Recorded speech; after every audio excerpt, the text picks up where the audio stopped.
Welcome back, everybody. Hello, I'm crazed. It's time. Oh wait, I'm actually. It's time for Balance Part 2. Yes, we're back at it with some more side stories. Let's just dive on in. Let's just do it. Yes. We don't need introductions anymore. Doesn't matter. It's lunchtime. Yeah. Sayori, who usually buys her lunch, is making her way to the cafeteria like any other day. The clamor and bustle of the students is drowned by Sayori's impeccable skill of zoning out. However, her imagination is momentarily interrupted by the glimpse of a familiar pink-haired girl. Hey, that's Natsuki! I've never run into the other club members around the school. Natsuki! Sayori stands on her tippy toes and waves. I know it says tiptoes, but tippy toes sounds a little bit more cute. That's how I think the whole nation was raised to say it. Yep. Natsuki, who's busy walking and chatting with her friends, doesn't notice Sayori at first. Then she glances over in Sayori's direction. Sayori waves enthusiastically. Following her friends, Natsuki quickly ducks around the corner. Hey! She definitely saw me. Aww. She's avoiding her. Monika is the first to arrive to the club meeting, then Natsuki. Sayori, having glanced through the window to see Natsuki already inside, is unable to work up enough courage to enter. Natsuki's been so distant with me. I was stupid to think she ever wanted to be friends. She only got excited because she got to share her manga. But aside from that, she doesn't even like me. I should just go home today. Sorry, but do you plan on going inside? No. Why? I'm sulking! Oh. Well, could you do that outside? Well, I'm sorry for bothering you. Excuse me. Wow, she doesn't even care. No, don't leave me! Oh, I'll stay here then. I don't want to go in. I'm afraid of bothering Natsuki. I saw her at lunch today, so I waved and called out to her. But instead of saying hi, she just ran away from me. Really? Did a gnat fall into you? It's that frickin' gnat again. Did we talk about our gnat infestation? No, let's not bring it up now. Okay. Well, if you guys want to know, we can talk about it later. Not bad. Hey! Sorry, I'm sorry. That was a joke. It's just sounded like something stupid that I would do from anxiety. From anxiety? Well, I just don't like the attention being drawn to myself. Oh. Well, that makes sense based on the person you are. But Natsuki isn't shy like that at all. I thought we were friends. But it feels like every day she's just trying to distance herself more instead of getting closer. It makes me feel like she was only spending time with me during the club because I was reading manga, but she doesn't actually want to be friends with me. Well, I feel like I'm missing a lot of context here. Was she in the middle of anything when you approached her? No, she was just walking with her friends. Bingo. What the fuck does that mean? With her friends. Yuri pauses for a moment. How do I put this? Sayori, you're very fond of your friends, right? You always want to be spending time with them. Of course! I don't think there's anything more important to me. I mean, the best parts of my day are always with my friends. Besides that, I really hate being alone, so... You hate being alone? Sayori nods. I love that you were nodding too. You're like, yeah! We're very different people. I cherish my time alone. I wouldn't trade it for anything. So I think, well, if I was trying to have alone time and it was being threatened with an interruption, then it just would not make me very happy. Yeah, but that doesn't have to do with Natsuki. She was already with her friends, not trying to be alone or anything. No, I think it's similar. Well, we're all friends in the club, but we have our own lives outside the club as well. Outside of these walls? Yeah. Get out of it! You think about it. If you think about it, making new friends isn't some casual occurrence that happens on a daily basis. A friendship is an invitation to intertwine your lives together. But the capacity at which each person is ready to do that might be different. There are friends who just like to have fun together, and others who talk every day and share every detail of their lives with each other.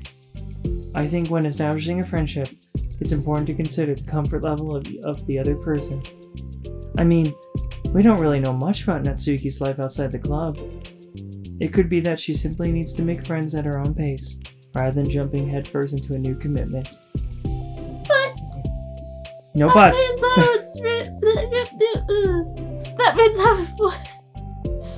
That means I really was bothering her! 3 times a charm!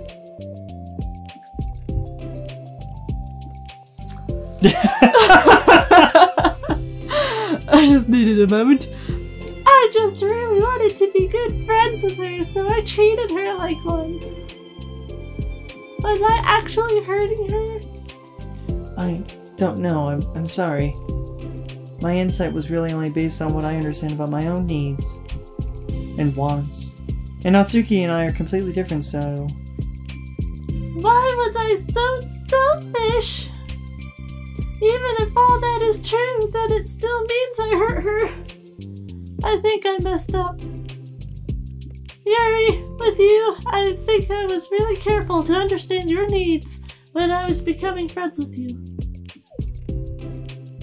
But I wasn't careful at all with Natsuki because she already seemed really social. So I just took control of everything instead of looking for the right balance. That's this episode. Balance. Now I hurt her and she doesn't want to talk to me. How could I let myself do this? Sayori, I think that, well, there was one time you told me something about the way I say things and saw things in my head being different from reality. It's easy to automatically jump to the worst case scenario, but I think it's more likely that Natsuki doesn't harbor any ill feelings towards you. So I think if we were to realistically consider the situation and how it would cause someone to feel, I'm bad at this, I'm sorry. You're a lot better than me at things like comforting and reassuring people. Suddenly, Sayori gives Yuri a gentle hug. You're the best, Yuri! I'm sorry for burdening you with this. You're trying so hard for me. You're such a sweetheart. It's not a burden. I enjoy listening to others. And my friends deserve happiness. Sayori beams.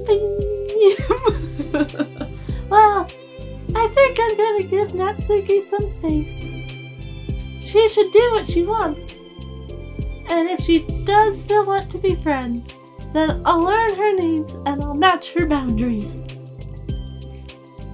Yeah, I'm sure that's what's best.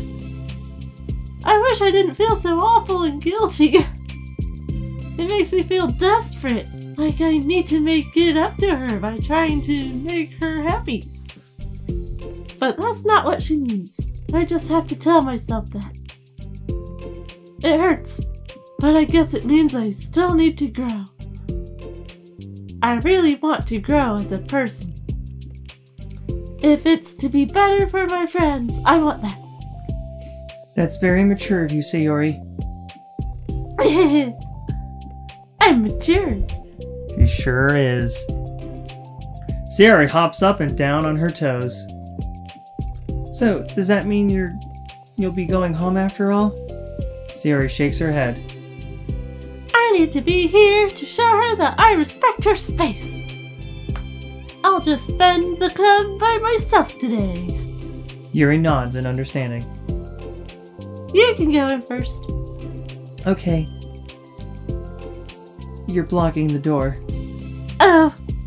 Sayori steps aside. By the way, Before Yuri enters the club room, Sayori interjects. you said that you and Natsuki are completely different, but I don't really think that's true. I think you're actually really similar in a lot of ways. Yuri smiles and shakes her head.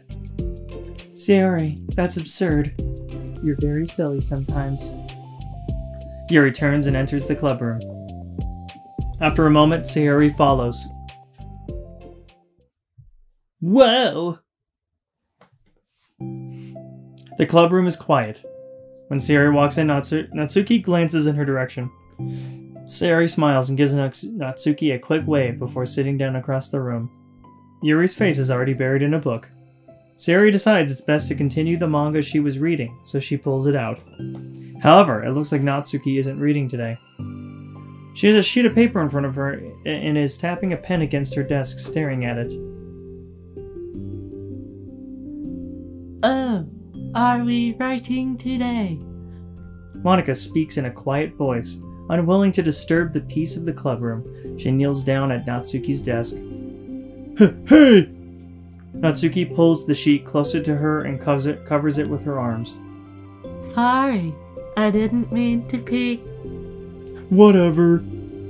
I just wanted to see how everything was going. It's fine. Natsuki replies dismissively.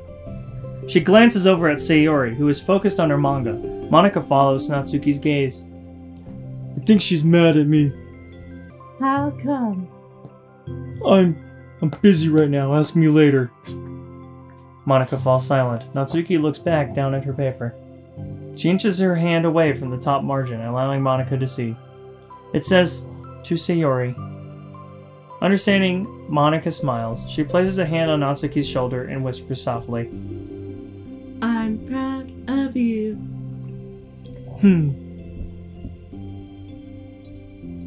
Natsuki looks away, but makes no motion to remove Monika's hand. Monika gives Natsuki's shoulder a quick squeeze before standing back, up and pulling away. Aww. She's writing like a note for her, right? Or a poem. Ooh. The end of the club meeting passes. Yuri has already departed. So has Monika, after checking on Sayori and Natsuki to ensure they wouldn't stay too late. Sayori was determined to finish her manga volume before heading out, since the end was approaching. However, with Natsuki also staying late for an unknown reason, a silent tension hangs in the air. After finishing the volume, Sayori brings it to the closet to put it away. She slides it back onto the shelf while Natsuki watches. Then Natsuki gets up and pulls it back out in order to return it to its proper location. Sorry. I didn't know where it's supposed to go. It's fine. The two fall silent again, avoiding eye contact. They both look like they're about to say something, but neither of them can break the silence. A moment passes. Well, I'll be on my way. See you tomorrow. Sayori turns away to hide her pained expression, then walks away from the closet. If there was any proof Natsuki no longer wanted to be friends, this was it. Defeated, Sayori carries herself out of the club room. Aww. Once in the hallway, Sayori takes a deep breath and hits her palms against her cheeks to clear her head a little bit. Suddenly, Natsuki's stammering voice calls from behind. Natsuki! Startled, Sayori turns back around to face Natsuki. Natsuki fidgets and anxiously continues with a shaking voice. I have a lot of things to say. Me too. But you go first. Natsuki bites her lip and can't stay still. Well, first of all...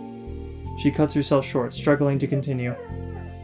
Trying to force the words out, she stamps her foot and hops up and down a little. I'm sorry for the thing I did at lunch, and I'm sorry for just being kind of mean lately. It's really hard for me to I'm not good with things that make me uncomfortable, especially when it comes to like feelings and stuff. So, face burning, Natsuki calms up again. clams up again. Can't read tonight. Neither of us can. Instead of continuing, she simply holds up a sheet of paper for Sayori to take. Do you want to read this or do you want me? You can read it. The best place in the world. I love my bedroom. It's full of bright colors and soft things. The sunlight shines in and makes everything sparkle. It's the best place in the world. It has all my treasures, all my books, my collections, my memories. All my dreams were born in this room. It's the best place in the world. It has all my secrets, all my failures, my fears, my feelings. Sometimes it feels so fragile that the door will break at the slightest touch. But it's still the best place in the world. But when someone knocks, I get scared. I brace my arms against the loose hinges. Please don't break. Don't come in. I'm not ready. It's my best place in the world. The knocking won't stop. I block the door with furniture. An eye peeks through the keyhole and I panic. I'm trapped in the best place in the world. I'm not ready to share my favorite place. I need to clean my secrets and make my bed to hide my nightmares. I need to touch them to put them away, to see them again. I have so much to do. I'm scared. I'm not ready. But it's still my favorite place.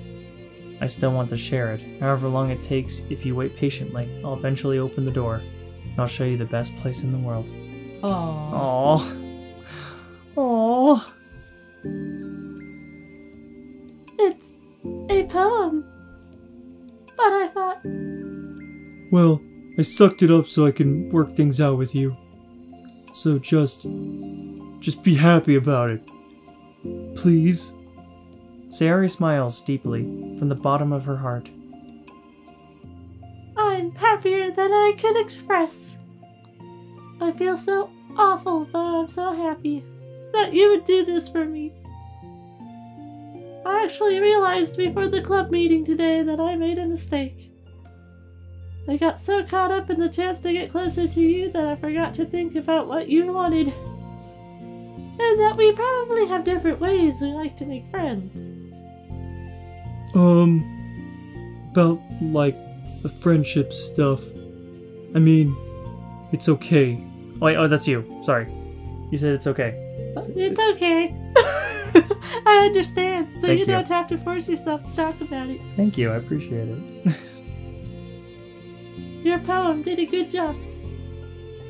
So don't force yourself if you're not ready yet, okay? Natsuki nods. You don't have to feel like... You don't have to feel like you did anything wrong. It was my fault and I'm sorry. It was my fault. I wasn't reading that it said Sayori. What was your fault, Baka? I wasn't mad at you today or anything like that. I actually felt really guilty and wanted to give you space. I was thinking that it's silly that I just approach you all the time and that I should just let you approach me when you want to. Just whatever makes you comfortable. I'll respect that from now on. Friendship should always start with those things. With the right balance. Natsuki nods again. One thing about that. Well, I don't want to have to approach you all the time either. I just want it to be balanced, like you said. Sayori nods. I understand. We'll make sure of that together then. Aww. Well, anyway... Now that the two of them have found common ground, Natsuki finds it easier to speak more freely again. I'm gonna be like sharing my poems all the time now or anything like that. Oh wait, I'm not gonna do that. I'm not gonna do that at all. But guess it wouldn't hurt to do it once in a while. Only the best ones. So you better like them, because otherwise I might change my mind. I like anything you do, Natsuki. I was just saying. More importantly, I have to tell you about my new boyfriend. Huh? Boyfriend? Oh, from the manga. Wait, I need to guess who it is. You definitely won't be able to guess. The two walk down the hallway together. Oh my god, we have so much to talk about. Darn, I should have told you to save the last two chapters so I could see your reaction to the big reveal. Ah, you wanted to enjoy it with me. That's so cute. Oh, shush. Aw, they found common ground. They did. That was amazing. That was a good balance. That was really good. Well, that was Balance Part 2, guys. We're going to move on to... We only have 2 left. Wow, so we got like, what, 5 episodes left? Well, what I heard is that after you finish all the stories, there's an epilogue. So I don't know how long the epilogue is, but that's going to be separate too. So yes, Okay, 5 more so episodes. a minimum of 5. A minimum of 5. I'm going to make sure we have 5 more left after this. Alright. Because we have been dragging this out for far too long. Indeed, and we're over all the spooky shit. Yeah, I'm surprised there's nothing crazy, but I do like that they, you know, we get to find out about the girls more. So I like that. That is nice. But I do want my I feel like expectations like the side stories would make the main story more shocking if you play them first. But there's no way to do it. You know, unlock it. Yeah, you have to play through it first and then do it. I would have been interested if we could have done that. Like, I would have had someone just go through the game real quick, just so we had all of them unlocked for us, and then we just did it backwards. So, but you know what? This is still good. It kind of adds more flavor, so I like it. We'll end it here, guys. We'll head on to Reflection Part 1 in the next episode. Thank you so much for watching. As always, if you guys enjoyed this episode, please drop us a like, and if you're new, consider subscribing so you can be notified about our future shenanigans. Exactly. She knows what it's all about. Until then, I'm Chris. And I'm Witchley. Grumble on.